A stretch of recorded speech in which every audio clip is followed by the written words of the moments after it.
What are the types? It's like I said, it's based on the 4 components, 4 elements. It's called, right, Dal Yesodis, Aishmayim Ruach Hafar, right? It's wind, water, fire, and earth. Basically what they represent in each person, and like I said, we all have all those 4 components in ourselves. There's that one component of, which is the yellow, I call it, the air, the happy-go-lucky, living in the present, not giving a care, and just being fine and very flexible. That's the yellow component, living in the present. There's the blue component of easygoingness, naturally flexible, accepting authority and going along with the flow, not sticking out. Living from the past, I call it, not in the past, not harping on the past, but living from the past, living from experience, thinking things through and taking things slowly. There's the red component, which is the aggressive, go-getting, accomplishment, goal-oriented and goal-seeking component of a person living in the future. And then there's the UV, I call it the ultraviolet, which is the earth.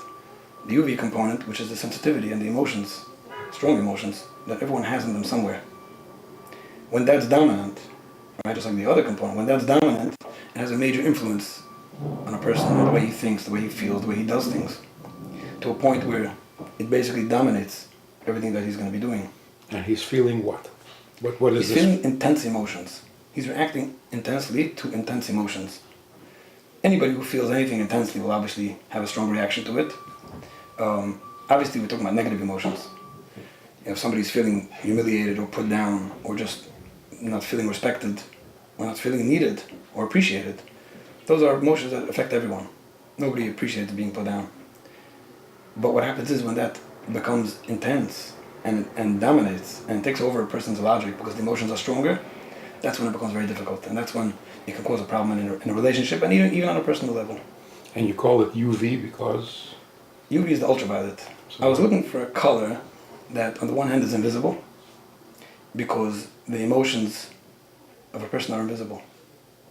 The yellow, blue, and the red traits in a person, you could see that in a person. You could see that he's getting somewhere, he's trying to do something, you could see that he's being kind-hearted. There's things that you could see right away.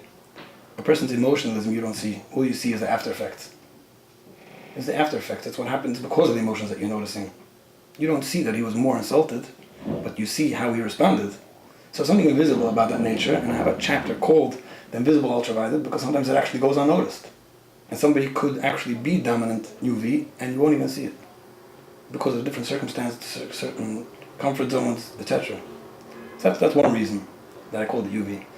Ultraviolet is also a color that's on like the extreme, on the end of the color spectrum, and there's a lot of extremism in the characteristics of the UV personality type. And it's also like a reflective color, which the UV is basically reflecting how he feels. So there's different things that I like about it. Any idea why some people are more sensitive? Why some people are naturally more sensitive, why they have this makeup? Well, it's interesting. People are born like that. And I can see this on a baby.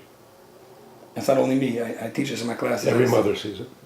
Most mothers see it already on a little baby. If not, you see it in nursery and kindergarten. I have enough teachers and malamdim that I taught this to in preschool, and they could see on every kid exactly what it is. Once you understand it, and you can identify it. Some of it could be genetic. I do say that when I see two parents that have the same dominant nature, I see that most children have that nature. Most, not all. But once the parents have different dominant personalities, I don't see it to be following a certain trend or a certain understanding.